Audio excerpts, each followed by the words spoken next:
кафето.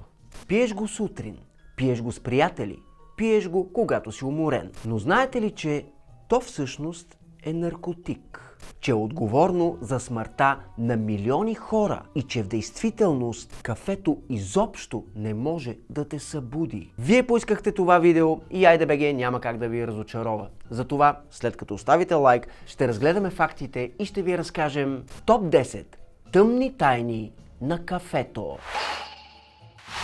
Номер 10. Калди и козите. Здравейте, аз съм Ивайло, ние сме IDBG. Първият въпрос, който трябва да си зададем в това видео е: откъде се взе кафето? Вероятно сте чували историята за това как кафето е било открито от един козар. Легендата разказва за човек на име Калди, който някъде през 850 след Христа из планините на днешна Етиопия забелязал нещо странно. Козите му започнали да подскачат, да тичат и да не спят, след като изяли червените плодчета на един непознат до тогава храст. Калди решил и той да пробва плодовете и получил същия прилив на енергия. Затова ги занесъл в един близък манастир. Монасите първо обявили плодовете за дяволска работа и ги хвърлили в огъня, но ароматът бил толкова великолепен, че ги извадили, залели ги с гореща вода и така кафето било открито. Страхотна история, само че най-вероятно е пълна измислица. Легендата с козите се появява писмено чак през 17 век, т.е. около 800 години след като кафето вече се е пиело масово. Истината е следната. Кафето като растение наистина е ендемично за днешна Етиопия, но кафето като напитка се появява в Йемен чак през 15 век. Там монаси суфити започват да използват напитка от кафе, за да стоят будни по време на дългите нощни молитви. Няма какъв аромат, какво удоволствие, няма кафе арт. Има функционална напитка, която ти помага да не заспиш. Иначе казано, кафето започва като инструмент, а не като глезотийка. И тук е моментът за един любопитен въпрос. Откъде идва самата дума кафе? Знаете, аз много обичам да разчепквам думите и да видя докъде водят. Най-разпространената теория свързва думата с арабската дума кахуа, която първоначално означавала не кафе, а вино или тъмна напитка. Кахуа може би идва от думата кахия, която пък значи нещо, което потиска апетита. Да, кафето помагало при постенето по време на Рамадан. Когато алкохолът е забранен в ислямския свят, кафето заема неговото място като социална напитка и думата кахуа постепенно започва да се използва за него. Оттам минава в турски език като кахве, а после влиза почти без промяна в европейските езици – кофи и кафе. Но да се върнем към историята. От Йемен кафето отива в Кайро, Мека и Османската империя, където през 16 век се появяват първите кафенета. И точно там кафето прави първия си скок. То се превръща от монашеска напитка в социален феномен. Кафенетата се превръщат в места за разговори, обмен на новини, поезия, политика и бизнес. Хората не просто пият кафе, те говорят, спорят и мислят. Толкова активно мислят, че на моменти властите дори се опитват да забранят кафето и кафенетата, защото прекалено много будни и мислещи хора не са най-лесното нещо за управление, нали? И после идва Европа. Кафето първо е гледано с подозрение. Наричано е мюсюлманската напитка, но много бързо се превръща в хит. Кафенета никнат в Лондон, Париж, Виена, превръщайки се в места за дебати, размяна на идеи и социални контакти. Това, което започва като горчиво монашеско питие, постепенно се превръща в горивото на модерния свят. Но, както сте видели от видеята ни за шоколада и бананите, щом Европа се намеси в играта, нещата отиват по дяволите. Номер 9. Кафе плюс Европа равно на пари. Докато кафето започва като скромна напитка за бодърстване на монаси, много бързо става ясно едно нещо. Това са много пари. А когато Европа усети миризмата на злато, историята много рядко завършва красиво. Проблемът е прост. Кафето не расте навсякъде. Той иска специфичен климат, надморска височина и огромно количество ръчен труд. Европа нямала нито едното, нито другото, нито третото. Решението, естествено, плантации. Масово. В Африка, в Азия, в Южна Америка. А за да са печеливши тези плантации, им трябва възможно най-евтиния труд. Така кафето се превръща в типична колониална стока. Плантациите растат, а с тях и робството. Първо открито, после прикрито. Хора са отвличани, продавани или наемани чрез дългове, от които няма излизане. Работата е тежка, денят е дълъг, условията буквално убийствени. А ако умреш, няма проблем, идва следващия. Мелничката за кафе и човешки животи никога не спира. И тук идва един от най-тежките въпроси. Колко хора са загинали заради кафето? Честният отговор е: никой не знае точно. Не защото жертвите са били малко, а защото никой не си е правил труда да ги брои. В плантациите няма регистри, няма статистика, няма и гробове. Записват се само износът и печалбата. Но грубо, само в Бразилия през 19 век са пристигнали 1,5 милиона роби, обработващи плантациите за кафе и захар. Смъртността в тези плантации е била около 20% заради болести, глад, побой и изтощение. Това означава стотици хиляди загинали само в една единствена държава. В други райони пък официалното робство по-късно е отменено, но е заменено с дългов и принудителен труд, който е бил не по-малко смъртоносен. Хората не умирали внезапно, а бавно. Млади и незабелязани. Затова днес се говори не за стотици хиляди, а за няколко милиона души, загинали сред кафените плантации. Защо не се говори за това? Защото няма едно единствено клане, например, което да се е случило, да има точна дата и място. Тук говорим за масова смърт, разтеглена във времето.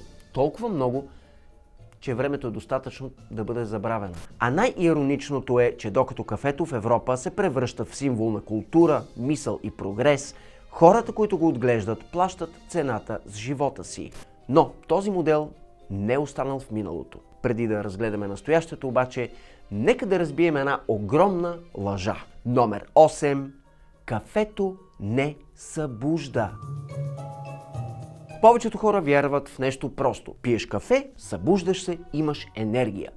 Наистина е просто, но абсолютно не е вярно. Кафето не те събужда. То не ти дава енергия, не те зарежда и не прави нищо ново в тялото ти. То просто скрива умората.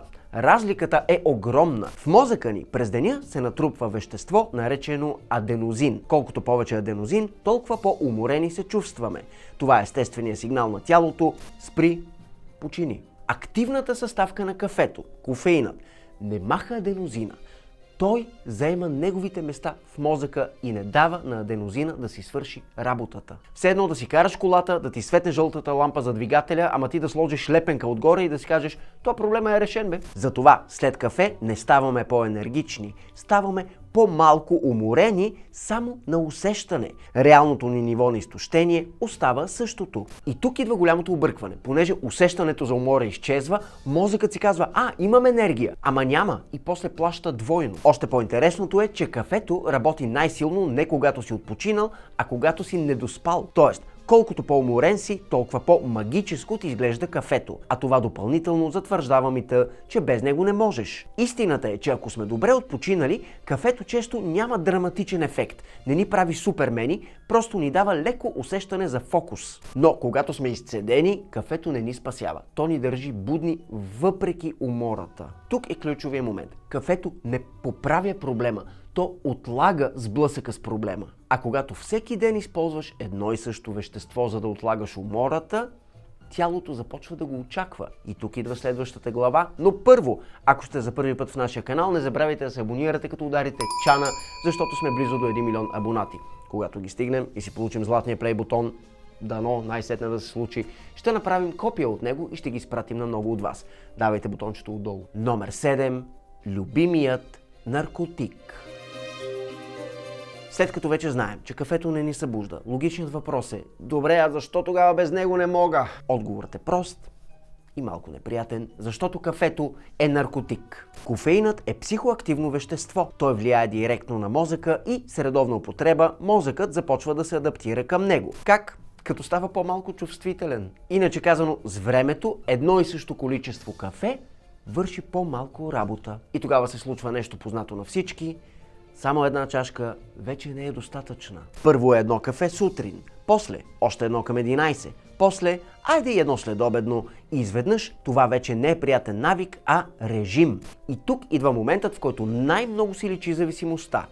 Когато спреш. Ако човек, който пие редовно кафе всеки ден по няколко кафета, изведнъж престане, на следващия ден не се чувства просто малко самоуморен. О, не! Появяват се главоболие, тежест, липса на концентрация, лошо настроение. Не защото кафето е било полезно, а защото мозъкът е свикнал да работи с него. Това състояние има име – абстиненция. Да, същата дума, която се използва за един вид други вещества, които няма да споменаваме в това видео. Разликата е, че тук симптомите обикновено не са опасни. Те са просто неприятни, но достатъчно неприятни, за да кажеш: абе, по-добре си пусна едно кафе. Ето защо кафето е любимият наркотик на света. Не защото е най-силният, а защото е най-незабележимият. Не го криеш, не се срамуваш, напротив, хвалиш се. Аз без кафе не мога, брат. В глобален план милиарди хора консумират кафе всеки божи ден. Това го прави най-масово използваното психоактивно вещество на планетата. Разликата между кафето и останалите наркотици не е в механизма, а в репутацията. Кафето не те изкарва от обществото, то те прави функционален негов член. Но, както всяко едно психоактивно вещество, и кофеинът си има номер 6 – странични ефекти. До тук разбрахме, кафето не те събужда и те прави зависим. Но има едно нещо, което вероятно тези от вас, които пият кафе, са усещали. Страничните ефекти. Да започнем с съня. Много хора казват: аз си пия кафето след обед и пак заспивам. Да, така е, заспиваш. Но въпросът не е дали заспиваш, а как. Кофеинът остава в организма доста време. Средно около 5 часа му трябват, за да се разгради наполовина, а при някои хора и повече. Това значи, че кафе изпито в 4 след обед още влияе на мозъка в 21 часа вечерта. И тук идва тънкия момент. Да, кофеинът може и да не ти попречи да заспиш, но може да влоши качеството ти на сън. Спиш, но по-плитко. Будиш се по-често, ставаш сутринта и си казваш: абе спах, ама се чувствам като пребит. И не защото си направил нещо грешно, а защото мозъкът ти не е влязал достатъчно дълбоко в режим почивка. И сега да минем към темата, за която всички се шегуват, но никой не обяснява. Тоалетната. Почти всеки, който пие кафе, е забелязал, че след първото сутрешно кафе причината е, че кафето активира така наречения гастроколичен рефлекс. Естествен сигнал към червата, че е време да се пораздвижат малко. Освен това стимулира хормони, които карат дебелото черво да се свива по-активно. Резултатът е добре познат. Сутрешното кафе и сутрешното посещение на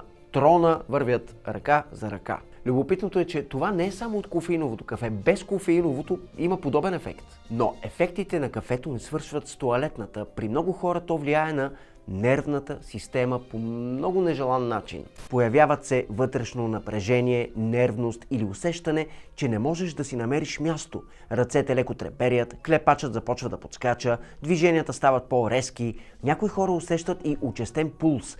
Не защото нещо не е наред, а защото тялото е получило сигнал. Внимание, време за действие. При някои хора кафето и променя киселеността на стомаха и започва едно парене. Но това, което най-често се усеща, е, че след като изпиеш кафе и получиш пик на енергия, след това винаги идва един брутален спад. Даже можеш да легнеш да заспиш. И за да не го направиш, си пускаш още едно кафе. Но има важно уточнение. Хората реагират различно. За един човек 2 кафета са нищо работа, за друг прекалено много. Като общ ориентир до около 400 мг кофеин на ден се смятат за поносими за повечето здрави възрастни. Но повечето не значи всички. Но знаете ли, че има милиони хора, които не изпитват страничните ефекти на кафето? Не защото са имунизирани, а защото нямат пари да си го купят. Въпреки че именно те го отглеждат. Номер 5. Работниците.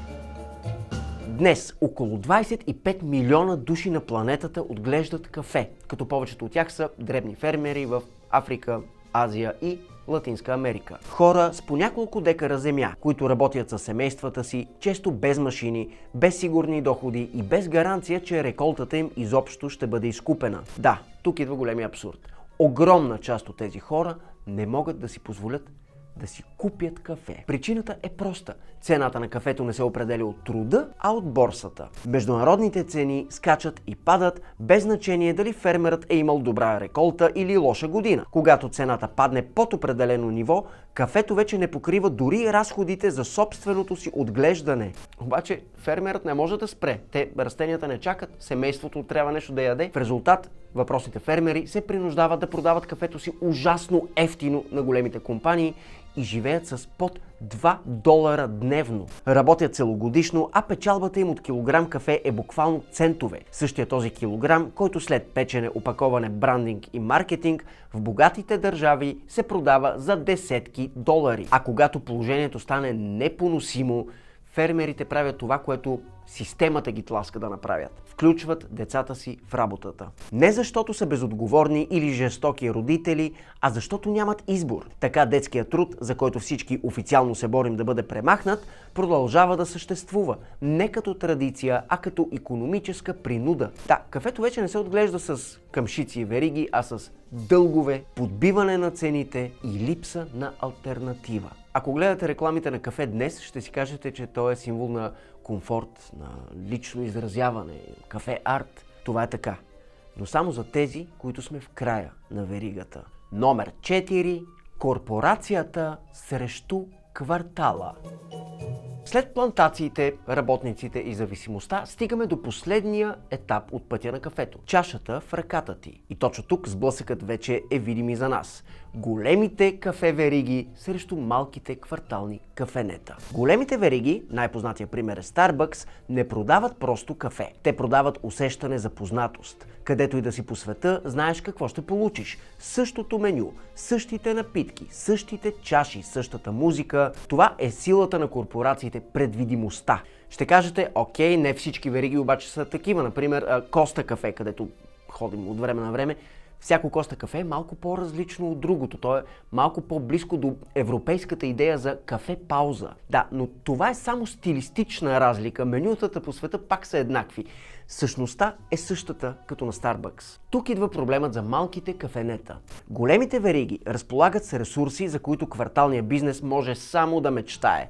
Маркетинг, договори за наем, които издържат с години и възможност временно да работиш на загуба. Малкото кафене няма този буфер. Един слаб сезон, един скок на наема или един нов мол наблизо, всичко приключва. Виждал съм го да се случва толкова много пъти. А когато малките бизнеси започнат да изчезват, градовете започват да стават еднакви. Същите кафенета, същите менюта, същите уютни интериори, проектирани на хиляди километри от квартала в някой бизнес офис. Добрата новина е, в България още не сме стигнали съвсем до там. Все още имаме силна култура на малки независими кафенета, места с характер, с лице, с хора зад бара, които не работят по наръчник. Но това не значи, че е завинаги. И реалността може да се промени много бързо. Това зависи от нашия избор. Затова трябва да знаем, всеки път, когато си купуваме кафе навън, ние избираме в каква реалност искаме да живеем. Кой модел искаме да подкрепим? Индустрия или занаят? Лого или човек? Верига или квартала? Между другото, това с пълна сила важи и за книжарниците. Затова нашата книга "България от А до Я" я няма в нито една книжарница. Тя може да бъде намерена само в магазините на Sunday Habit, както и онлайн. В нея ви разказваме любопитни факти за всички 256 български града, придружени с невероятните илюстрации на дизайнерите на Sunday Habit. И да, причината да я няма в книжарниците е, че книжарниците слагат много голяма надценка. Те взимат огромния процент от приходите, а на хората, които са писали тази книга, дават ужасно малко. Затова, ако искате да подкрепите IDBG финансово и да зарадвате някой близък или себе си, линката към книгата е долу в описанието. Номер 3. Най-скъпото и най-жестокото кафе.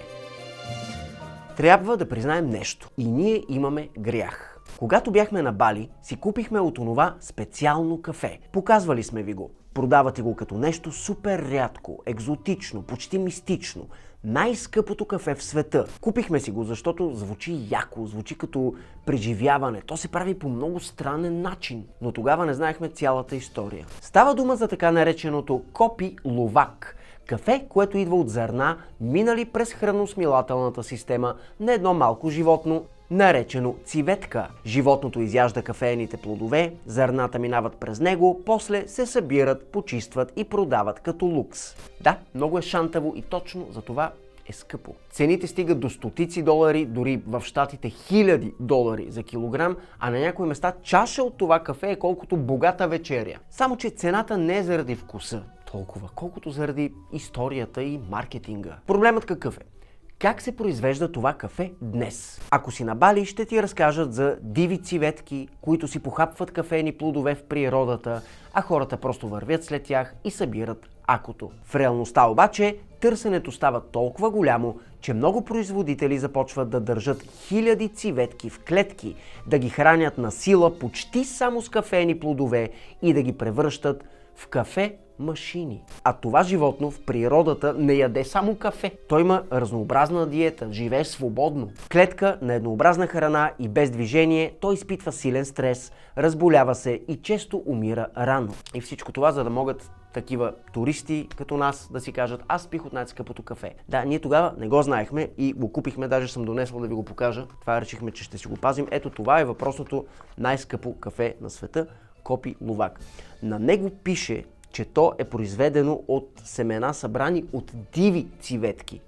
Доколко обаче това е вярно, никой не може да ти каже, защото контролът в Индонезия е изключително нисък. Там на животните се гледа като на стока, не се гледа като на същества, които имат душа и емоции, а като на нещо, което ще ти изкара пари. Да, този грях не е само наш, той е на хиляди, даже милиони туристи, но ние се го признаваме, защото идеята на това видео не е ние колко сме яки, ами е ние също се учим с тези видеа. И благодарение на проучването ми за това видео, разбрах истината за номер 2 – инстантното кафе. Инстантното кафе. Не знам дали има по-удобно изобретение на човечеството. Прахче, гореща вода, даже може и да не е гореща, айде имаш кафе. Бързо, ефтино, удобно. А у нас дори има култов статус заради любимото на половин България фрапе. Лято без фрапе. Луди ли сте? Обаче знаете ли как се произвежда инстантно кафе? Истината е, че инстантното кафе е най-преработената форма на кафе в света. И започва още от началото. Почти никога не се използват хубави зърна. Причината е проста, няма никакъв смисъл. Като и без това ще го мелиш и ще го минаваш през какви ли не обработки, за какво да взимаш най-хубавото кафе? После идва индустрията. Кафето първо се сварява като много силен концентрат. След това този концентрат се изсушава агресивно, или чрез пръскане с горещ въздух, или чрез замразяване и вакуум. И при двата варианта резултатът е сходен. Естественият аромат изчезва почти напълно. И тук идва моментът, за който много малко хора знаят. След като ароматът е унищожен, той се връща обратно. Част от него се улавя по време на процеса, а в други случаи се добавят ароматни компоненти, за да мирише на кафе. Тоест, инстантното кафе първо губи аромата си, после му го връщат изкуствено. Не е магия, просто технология! И тук е моментът да споменем и нещо наречено акриламид. Акриламидът се образува естествено при силно нагряване на храни, включително при печенето на кафе. Проблемът е, че инстантното кафе обикновено съдържа много по-високи количества акриламид от обикновеното кафе, защото минава през по-интензивна термична обработка. В лабораторни условия при много високи дози акриламидът е показал канцерогенен ефект над мишки. В реалния живот, в кафето, което всички пием, нивата на акриламид са много по-ниски. Споделям ви за това с мишките не за да ви паникьосвам или да стане хитово видео, а за да знаем всъщност колко много акриламид се получава при обработката на инстантно кафе, сравнено с нормалното кафе. И накрая идват парите. Инстантното кафе е изключително ефтино за производство и изключително печелившо за продажба. Фермерът получава малко, клиентът плаща за удобство, а най-голямата част от пая остава по средата, при корпорациите, които, като гледам в магазина, май стават все по-богати, а? Номер 1. Скъпо, по-скъпо, кафе. Нека завършим с нещо, което вече усещаме по джоба си и не ни трябва научна степен. Кафето стана адски скъпо. И то не само в онова газарското кафене в центъра, по целия свят, включително и у нас. Може би сте гледали видеото ни колко скъпо е всичко, инфлация чалендж, в което ви показахме, че през 2020 пакет от 250 грама мляно кафе е бил около 7 лева, докато днес пак е 7, ама евро. И за това не е виновно еврото. В кафенетата нещата са още по-зле. В София чашка добро еспресо може да ти струва между 1,5 и 2 евро, а в други европейски градове шотчето вече стига почти до 7-8 евро. Въпросът е защо? И отговорът не е само транспортни разходи или работна ръка. Причината е климатът. Отново. Кафето е капризно. То иска точна комбинация от температура, дъжд и надморска височина. И когато климатът почне да прави номера, като суши, горещи вълни, наводнения, студове, реколтата пада. Качеството пада, цената хвърчи. Да, уж глобалното затопляне е нещо абстрактно, ама изведнъж много реално го усещаме по джоба, нали? Защото на света има по-малко кафе, но търсенето на кафе става все по-голямо, откъдето цената на това кафе, което вече го има, се повишава, а ние псуваме по супермаркетите. Но не спираме да купуваме и няма и да спрем, защото сме закачени, защото да излезеш на кафе с приятел едно от най-яките неща на света. Защото сутрин не можеш да отидеш до тоалетната без кафе. Защото кафето е феномен, свързващ, кажи речи, всяка една култура на планетата. Но ако човек може без него, или ако човек успее още като тинейджър да не се закачи за него, браво! Спестявате си толкова много пари и зависимости. Но има и един важен въпрос. Яко е да знаеш, полезно ли е? След всичко, което ви разказах до тук, идва един важен въпрос. Добре, в крайна сметка, кафето по някакъв начин полезно ли е или е поредната отрова? И отговорът не е черно-бял, защото зависи от количеството. Естествено, това не важи само за кафето. Това е правило в природата. Водата е полезна, докато не изпиеш прекалено много. Солта е необходима, докато не прекалиш. Дори кислородът става токсичен в прекалени количества. Кафето е абсолютно същото. В малки и умерени дози кафето може да има реални ползи. Антиоксиданти, по-добър фокус, по-добра концентрация, по-нисък риск от някои заболявания, според сериозни и задълбочени изследвания. Все пак не случайно кафето оцеляло през вековете. Проблемът идва, когато кафето престане да бъде избор и стане необходимост. Когато не го пиеш, защото ти е приятно, а защото без него не си човек. Когато замества съня, когато всяка умора се лекува с още една чаша, тогава кафето вече не помага. То просто отлага проблема. И да, тук важи принципът. Количеството определя дали нещо е лекарство или отрова. 1-2 кафета могат да ти помогнат да се фокусираш.